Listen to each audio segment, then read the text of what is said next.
देखिए, अक्सर लोग जो परेशान रहते हैं वो इसलिए रहते हैं कि उनके ज़मीन का जो म्यूटेशन है वो कैसे होगा। मतलब कहीं ना कहीं अगर किसी प्रकार का उलझन जो पैदा हो रहा है, समस्या उत्पन्न हो रहा है, खास करके वो भी ज़मीन के म्यूटेशन में। ये ज़मीन आपका एक तरह से खरीदा हुआ हो सकता है, या ये ज़मीन आपका जो हो सकता है वो हिस्सेदारी यहाँ पर जो है वो वाला ज़मीन हो सकता है। लेकिन इनमें दोनों जो सिचुएशन है उसमें अगर आप ये देखना चाहते हैं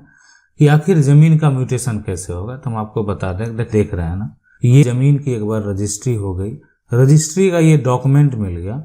और इस डॉक्यूमेंट को आप क्या करते हैं, आपको ऑप्शन दिया जाता है कि आप इसको ऑनलाइन अप्लाई कर दें।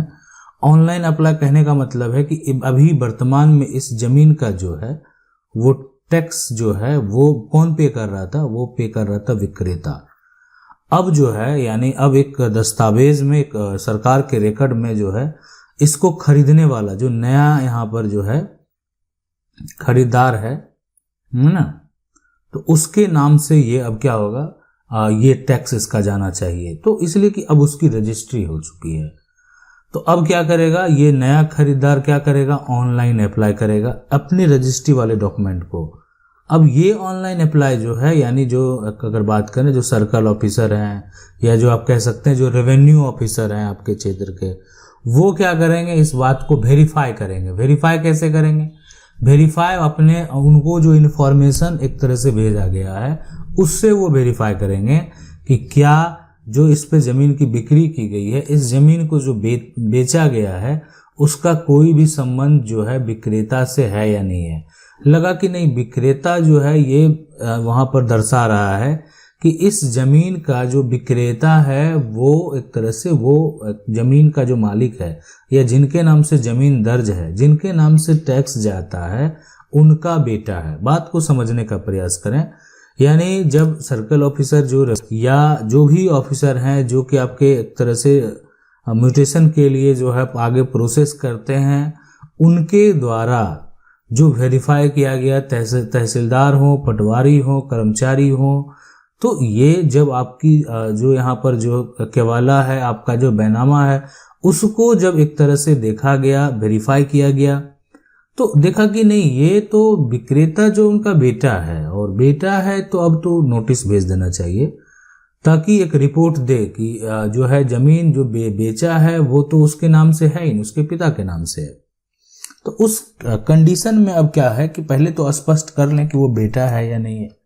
तो उसकी जांच पड़ताल सही तरीके से की जाती है ताकि जो अधिकारी होते हैं वो एक लोकल क्षेत्र के होते हैं और वो अपना एरिया में आसानी से वो पता लगा लेते हैं कि यहाँ पर जो विक्रेता है एक तरह से वो उनका कितने बच्चे हैं या कितने एक तरह से उनके हिस्सेदार हैं। तो अब ये स्पष्ट हो गया। तो अब नया खरीदार जो है का जो देखा कि नहीं ये जो बेटा है ना, इसका और इसका भाई में पहले से विवाद चल रहा है, यानी मतलब दोनों आपस में भाई में ही विवाद है। और ये देखने के बाद जो है जो सर्कल ऑफिसर हैं वो क्या किए कि इस म्यूटेशन को रिजेक्ट कर दिए, ठीक है। जबकि ये बात जो कोई ऐसा बड़ा विवाद नहीं था, और जो विक्रेता है वो अपना शेयर, अपना हिस्सा ही, अपना जो जितना होता वही सिर्फ बेचा, मतलब ऐसा नहीं कि उससे अधिक प्रॉपर्टी को बेच दिया है। तो अब ये जो सर्कल ऑफिसर हैं ये क्या कर देते हैं, उसको वो रिजेक्ट कर देते हैं। उनको लगता है कि नहीं इसमें कुछ झोल है और ये सही नहीं है, और एक तरह से उसको रिजेक्ट कर दिया जाता है। अब आपके पास जो ऑप्शन होता है कि जो रिजेक्शन हो गया, दोबारा आपको अप्लाई करने के लिए, यानी दोबारा जो है एक तरह से आप अप्लाई जो करेंगे तो वो बिल्कुल सही नहीं है। आप उस रिजेक्ट जो म्यूटेशन रिजेक्ट आप हो गया उसका आप क्या करेंगे, आप उसके नकल के लिए अप्लाई करेंगे। और ये नकल यानी म्यूटेशन का नकल का इंफॉर्मेशन आपको चाहिए कि आप वो किस आधार पर इस जमीन को रिजेक्ट किए हैं। क्या अगर अपने जगह पर आप सही हैं तो आपका आगे का प्रोसेस क्या होना चाहिए। तो ये आप एक खरीदार हैं और आप विवाद जो है विक्रेता में है, और आप एक खरीदार हैं, आपको कब्जा भी है और आप पोजीशन भी प्राप्त कर चुके हैं। अब उनके आपस की जो विवाद है वो अलग मैटर है, लेकिन जो एक तरह से विक्रेता है वो अपनी हिस्से से अधिक प्रॉपर्टी नहीं बेचा है, सिर्फ अपना जो हक है, अपना जो शेयर है उसने वो सिर्फ वही बेचा है। तो अब क्या हो गया कि ये जो सर्कल ऑफिसर है उनके द्वारा ये जब रिजेक्ट कर दिया गया, तो नकल के साथ जो है, जब तक आप नकल नहीं लेंगे तब तक फिर आगे जो है आप अनुमंडल में, आपका अब ये अंचल की हम बात कर रहे थे, अब यहाँ पर अनुमंडल में जो है ना, आपको DCLR कोर्ट में क्या करना पड़ेगा, फिर अपील करना पड़ेगा। हम आपको बता दें, जब आपका दाखिल खारिज रिजेक्ट होता है तो उसके बाद आप अपील करें। ऐसा नहीं कि उसके 1 साल या 6 महीना या जो है ना 5 महीने बाद आपको अपील करना है। एक टाइम पीरियड के अंदर जो आपके राज्य सरकार के द्वारा तय किया गया होगा, जो अनुमंडल लेवल के रेवेन्यू ऑफिसर होंगे, तो उनके पास जाकर भी आप जाकर अपील कर सकते हैं। तो अब ये हो गया कि अब आप अपील करेंगे किस बात को लेकर, आपका म्यूटेशन को रिजेक्ट कर दिया गया। क्यों? इसीलिए कि यहाँ पर जो है ना विक्रेता और का जो परिवार है उसमें कहीं ना कहीं विवाद चल रहा था, या हो सकता है उनके द्वारा किसी प्रकार का ऑब्जेक्शन लगा दिया गया हो, आवेदन CO को दे दिया गया हो, आवेदन तहसीलदार को दे दिया गया हो, आवेदन रेवेन्यू ऑफिसर को दे दिया गया हो, तो इसके बाद आपका म्यूटेशन को क्या किया गया, रिजेक्ट कर दिया गया। अब हम आपको बताते हैं कि ये जो अब अगला होता है कि अब ये जो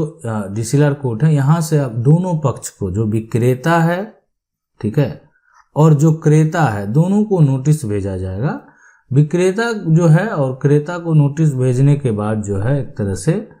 दोनों से पूछा जाएगा और देखा जाएगा, वेरीफाई किया जाएगा कि ये प्लॉट जो विक्रेता बेचा है वो किसके नाम से है। अगर वो उनके पिता के नाम से दर्ज है और वंशावली जो दिया एक तरह से आपको भी वहाँ पर देना होगा, उसके आधार पर देखा जाएगा कि नहीं, यह 2 भाई हैं तो ये प्रॉपर्टी में 50% इन्होंने अपने हिस्से की प्रॉपर्टी को बेच दिया है।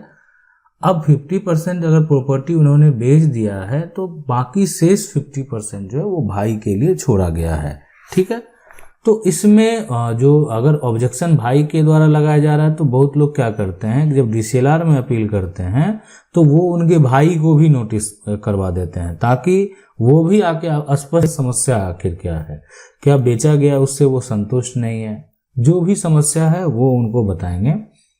अब उसके बाद लगेगा कि नहीं, यहाँ पर सिर्फ उलझन पैदा करना ही एक समस्या है और कोई मामला नहीं है,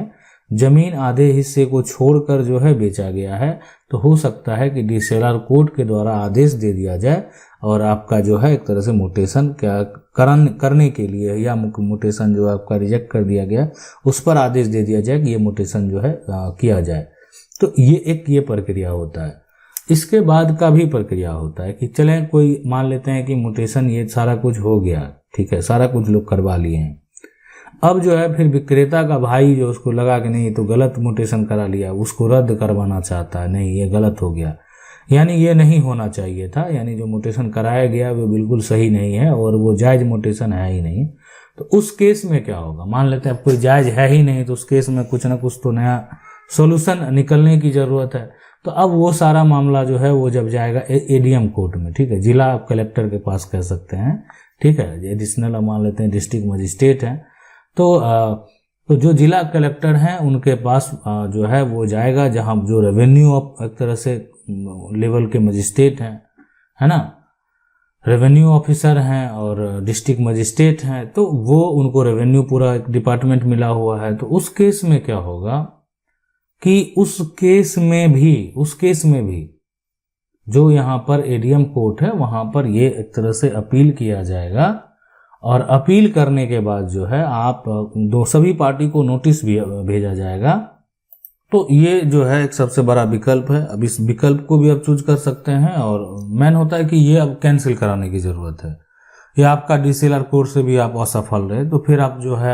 एक तरह से आप जिला कलेक्टर के पास जा सकते हैं, ADM कोर्ट में जा सकते हैं। तो ये सारा पूरा प्रक्रिया इस प्रकार से होता है। अब इसके बाद भी मान लेते हैं लोग असंतुष्ट हैं, या अपने जो सेल डीड है उसको साबित नहीं कर पा रहे हैं, बहुत तरह का समस्या है, उनको सेल डीड में किसी प्रकार की त्रुटि है, ना प्रॉपर्टी का विक्रेता उनको सपोर्ट करने को तैयार है, ना खरीदने वाला जो है उस तरह से वो खरीदने वाला का जो जनरेशन है वो आप काफी बढ़ चुका है। तो ये सभी तरह की समस्याएं हैं वो आ सकते हैं, कोई बड़ी बात नहीं है, लेकिन आखिर इससे निपटना कैसे है, क्या करना है, वो मेरा एक तरह से है कि हम आपको बताते रहते हैं कि अगला जो आपका स्टेप होगा वो क्या होगा, कैसे करना है, क्या करना है। तो ये सारा प्रक्रिया जो है इसी प्रकार काम करता है। आशा करते हैं वीडियो अच्छा लगा होगा। वीडियो को लाइक जरूर कर दें। चैनल को पहली बार देख रहे हैं सब्सक्राइब करके जो बेल आइकन है उसको जरूर दबा लें। मिलते हैं अगले वीडियो में, तब तक के लिए जय हिंद।